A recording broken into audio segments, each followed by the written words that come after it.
qaramada midoobay ayaa waxa ay sheegtay in carruurta lagu shaqaysta ee dunidu ay gaadhay ku dhowaad 138 milyan oo carruur ah.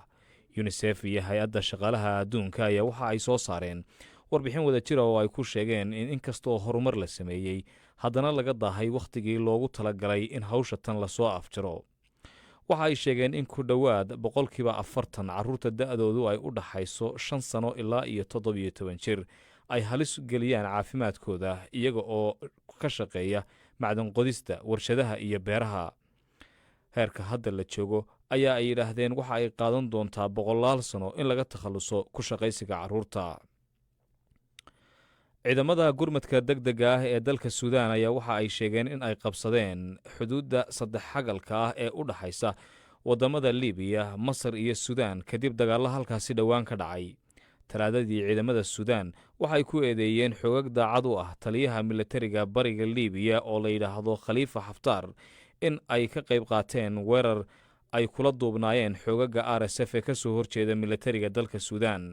milatariguna waxa ay beeniyeen qaadista weerar sohdinta ka tallowsan in ay fuliyeen.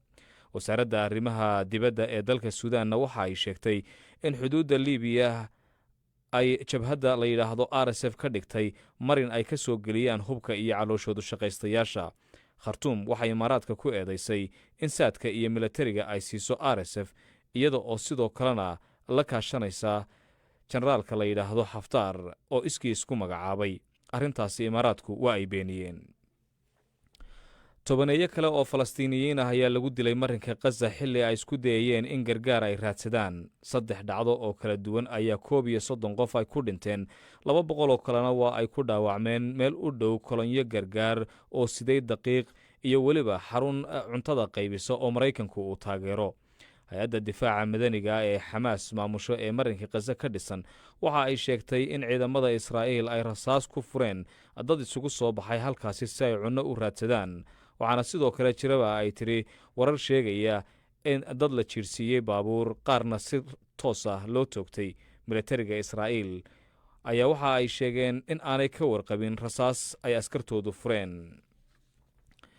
qiyaaso kala duwan oo soo baxaya ayaa waxa ay muujinayaan heerka sicir bararka ee dalka Maraykanku in uu kor u kacay tan iyo bishii Maarj, sida haddaba ay sheegayaan dadka falanqeeyayaasha ah ee arrimaha dhaqaalaha ah. xogta dowladda ayaa waxa ay muujinaysaa in cashuuraha dheeriga ah ee madaxweyne Trump uu soo rogay ay si weyn u saameeyeen dhaqaalaha adduunka. qiyaastan ayaa waxaa la sameeyey iyada oo sidoo kale laga qiyaas qaadanayo midii tan la midka ahayd ee lasoo bandhigay bishii Maarj ee kal hore. ugu dambayntiina madaxweynaha dalka Maraykanka Trump ayaa waxa uu sheegay in uu ku faraxsan yahay heshiiska ganacsi ee uu la gaadhay dalka Shiinaha kadib wadahadallo 2 maalmood ee lasoo dhaafay ka socday magaalada London ee dalka Ingiriiska.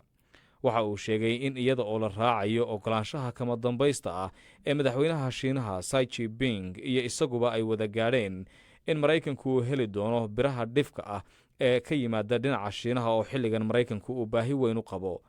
taasi beddelkeedana Shiinuhu waxa uu heli doonaa jibka ama aaladaha kombiyuutarada loo isticmaalo ee Maraykanku uu farsameeyo.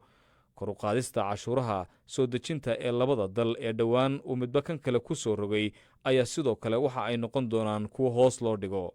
waxaana sidoo kale heshiiskani soo dhoweeyey wakiilka gorgortankan u qaabilsanaa dhinaca Shiinaha.